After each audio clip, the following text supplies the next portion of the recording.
वो आने वाला है, वो आने वाला है, ये सुनकर कहीं ना कहीं कुछ लोग तंग आ चुके थे ना, क्योंकि इंतजार नहीं हो रहा था उस चीज का। जी हाँ, सलार मूवी थिएटर्स में रिलीज हो चुकी है, जो कि है हमारी प्रभास अन्ना की, यानी रिबल स्टार प्रभास की।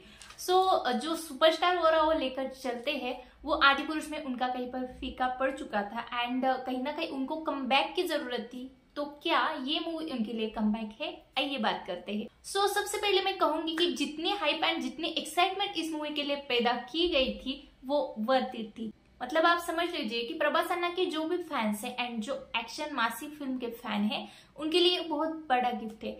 मूवी के बारे में डिस्कस करते हैं। तो मूवी शॉर्टली अगर कहा जाए तो एक युद्ध है इस जमाने का, जो कि सिंहासन के लिए यानी कुर्सी के लिए लड़ा जाएगा। वो युद्ध है दो इंसानों के बीच में। ज्यादातर मैं नहीं बताऊंगी क्योंकि वो स्पॉइलर हो जाएगा, लेकिन आपको पता चली गया होगा टीजर ट्रेलर से कि दो दोस्त थे, उनमें दुश्मनी हो जाती है। वो दुश्मनी क्यों होती है इसका रीजन कहीं नहीं बताया गया, लेकिन क्या वो रीजन ये कुर्सी है, सिंहासन है या फिर कोई और है, ये आपको थिएटर्स में देखना पड़ेगा, क्योंकि ज्यादातर मैं स्पॉइलर्स नहीं दूंगी एंड जो भी कुछ डिस्कस करेंगे शॉर्ट में करेंगे, क्योंकि स्पॉइलर दे दी ये बात मैं कमेंट्स में सुनना नहीं चाहती। एंड ये भी चाहती हूँ कि जो ऑडियंस है, जो दिल से इसी मूवीज को प्यार करती है, वो जाकर ये मूवी खुद जाकर एक्सपीरियंस करे, एंजॉय करे। तो हाँ, जैसे कि मैंने कहा कि दोनों के बीच में दुश्मनी शुरू होती है, दोनों के बीच में युद्ध शुरू होता है, लेकिन वो क्यों होता है, क्या रीजन है इसके पीछे, ये आपको इस पार्ट में शायद ही पता चलेगा, क्योंकि इस पार्ट में सिर्फ बिल्ड किया जाता है वो वर्ल्ड एंड उनके बीच में दुश्मनी होती है, ये आपको बताया जाता है, लेकिन उनके बीच में जो दुश्मनी है वो दिखाई देगी आपको पार्ट 2 में। मतलब इस पार्ट में सिर्फ बिल्डअप किया जाएगा वो जो खान सर वर्ल्ड है उसको एंड इनकी दुश्मनी को।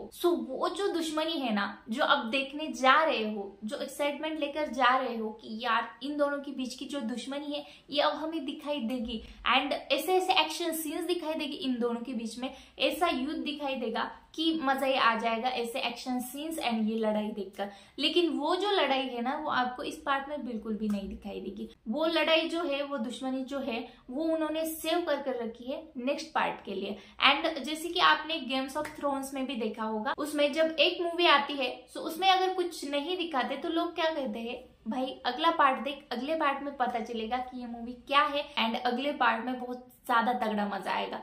ऐसा ही कुछ प्रशांत नील ने भी अपनाया है। वो बस अपना यूनिवर्स बिल्ड करना चाहते हैं, वो फ्रेंचाइज बनाना चाहते हैं, जैसे कि उन्होंने केजीएफ की बनाई, अब वो सलार की बना रहे हैं। एंड सलार में बस उन्होंने सीज फायर जो है, ये जो पार्ट 1 है, उसमें उन्होंने दिखाया कि वो वर्ल्ड कैसे बिल्ड हुआ है या फिर हमने वर्ल्ड कैसे बिल्ड किया है। सभी इमोशंस से आपको वाकिफ किया जाएगा। उनकी दोस्ती में जो दरार आती है, उनकी दोस्ती में जो दुश्मनी पैदा होती है एंड श्रुति हसन का इसमें क्या कैरेक्टर है, वो कैसे रिलेटेड है इस स्टोरी से, सब लोग कैसे रिलेटेड है इस स्टोरी से, सबके इमोशंस आप तक पहुंचाए जाएंगे।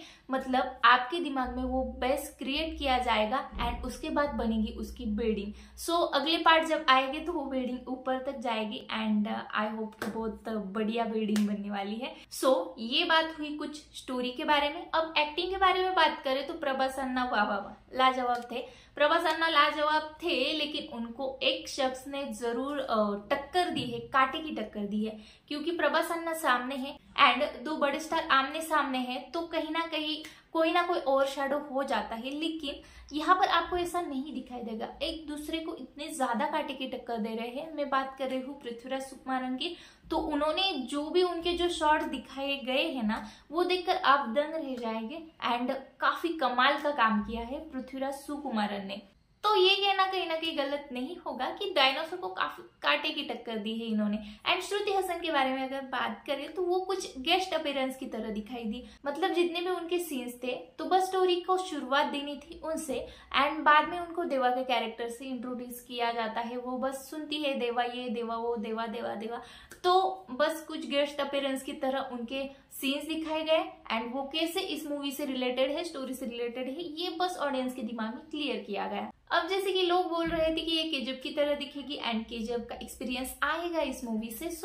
हाँ, ये डायरेक्टर तो वही है, तो कुछ कुछ चीजें आपको सिमिलर दिखाई देगी। एंड एक जो फैक्टर है वो माँ वाला फैक्टर, वो इसमें भी है। मतलब प्रभास अपनी माँ के लिए कुछ भी करने के लिए तैयार हो जाते हैं, चाहे वो कुछ भी हो। सो ये हमें केजीएफ में भी दिखाई दिया था कि केजीएफ में जो कुछ होता है वो अपनी माँ के लिए करते हैं। केजीएफ में जैसे नॉन लीनियर स्टोरी लाइन थी, मतलब वहां पर बताया जा रहा था कि क्या कुछ हुआ है हिस्ट्री में एंड ये जो हो रहा है इसका रीजन क्या है या फिर हिस्ट्री क्या है इसकी। तो वैसे ही कुछ सलार में भी होगा। सलार में भी नॉन लीनियर स्टोरी लाइन है, बस बताया जाएगा कि ये जो कुछ इतना बड़ा धमाका हुआ है इसके पीछे हिस्ट्री क्या है एंड क्या रीजन है इसके पीछे।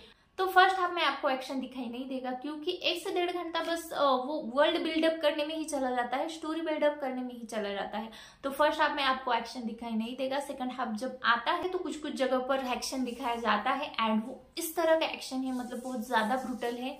तो जो कुछ एक्सपेक्टेशंस लेकर जा रहे हो आप एक्शन के बारे में, वो आप सोचिए बस 20 या 30% ही मिलेगा, बाकी 70% आप सोचिए इसमें ड्रामा है एंड बस आपको जैसे पता है रिलेशंस वगैरह सब कुछ जो वर्ल्ड बिल्ड किया जाता है वही है। पार्ट 2 के लिए बचाने के चक्कर में उन्होंने पार्ट 1 ने काफी थोड़ा दिखा दिया, मतलब ऑडियंस दिल में एक्सपेक्टेशंस लेकर चली गई थी कि आज वो तगड़ा वाला एक्शन दिखाई देने वाला है, लेकिन ऑडियंस वो एक्सपेक्टेशन लेकर स्टार्ट से एंड तक बस यही वेट करती रही कि यार कब आएंगे वो एक्शन सीन्स, कब आएगा वो एक्शन, कब शुरू होगा एक्शन। यही करते करते स्टार्ट से एंड तक मूवी खत्म हो जाती है एंड एंड में ये बताया जाता है कि भाई साहब अब जाओ, अब पैसा खत्म, अब आइए सेकंड पार्ट में एंड तब दिखाई देगा आपको एक्शन। सो ये बात मैंने काफी रिपीट की है कि एक्शन बस 30% दिखाई देगा, 70% आपको ड्रामा एंड सब बिल्डअप ही दिखाई देगा।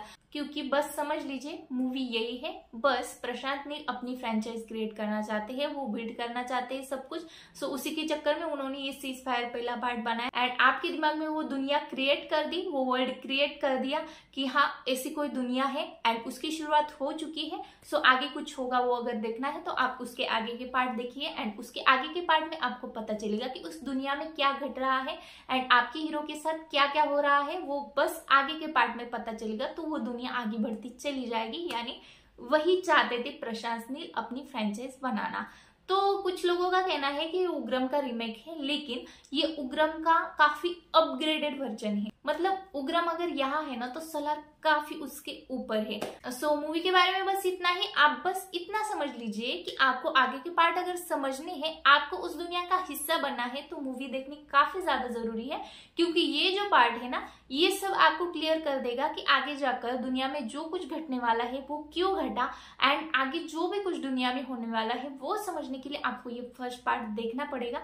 मतलब मैं अपनी दुनिया की नहीं, इस दुनिया की बात कर रही हूँ जो सलार में बनाई गई है। सो फर्स्ट पार्ट जरूर देखिए। अगर आप ये पार्ट मिस कर दोगे तो आगे जाकर जो सलार में धमाके होने वाले हैं वो आप एक्सपीरियंस करोगे, लेकिन उसका मजा आपको इतना ज्यादा आएगा नहीं। तो जाकर ये फर्स्ट पार्ट देख लीजिए, आपको काफी ज्यादा मजा आएगा एंड बस आप ये प्रिपेयर कर कर जाइए कि हाँ मुझे ये पार्ट समझना है ताकि मैं आगे के पार्ट के मजे ले सकूं।